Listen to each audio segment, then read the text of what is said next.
final na ni Subong pero gamay pa lang nag-abot direct. Si Jid. Guys, time check is mag-alas 7 na. Oh, ginagutom na si Jid. Tama ka ni karong biwok. Dong iban may pa ha?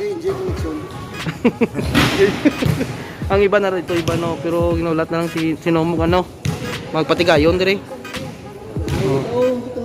Tago nag-blurred niya oh, ano man. So ginapili sa 1-2 naman liwat. Final na ni siya nga ano, nga pag-recruit sa interbarangay. Patangkiin 2005.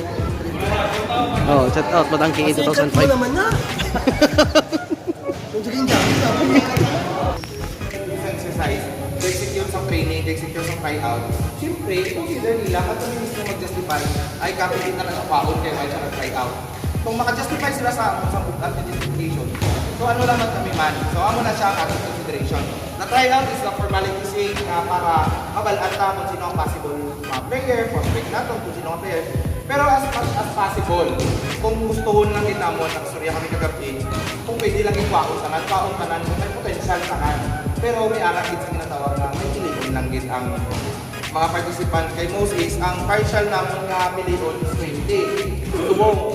Pero yung may mention.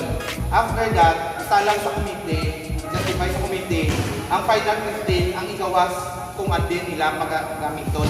Kung di nila magawason ang information kung sino ang amuning mga player at amuning ang na-select sa aton yung interbarangay for the 24 and 39 above nga under kay Kapyan yan Gumbao, na Mayor Gumbao nga amunang ilang official line-up na i-represent natin as Barangay Morales.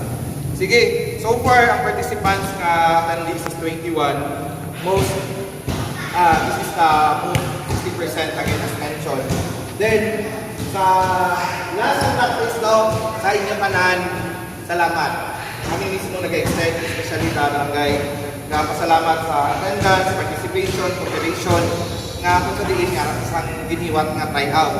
Ikadua, so sa diin sa inyo makwano, sagit, wala din kami butang sa kamot kami sa desisyon kay Budlay, kay tanan go, tanan kilala, tanan pwede, tanan possible, pero at the end of the day, yung aton ko, may harap din magpili para sa aton. So, at the end of the day, amo lang ring aton, kung sino man ang magawat, we try our best, we try our very very best, and we try na kung ano man ang aton nga maing, sining aton nga sa barangay, win or lose, dapat ang aton nga goal is enjoy the game, enjoy camaraderie, kag most of the time, friendship ang mabuild naton sa aton tanan.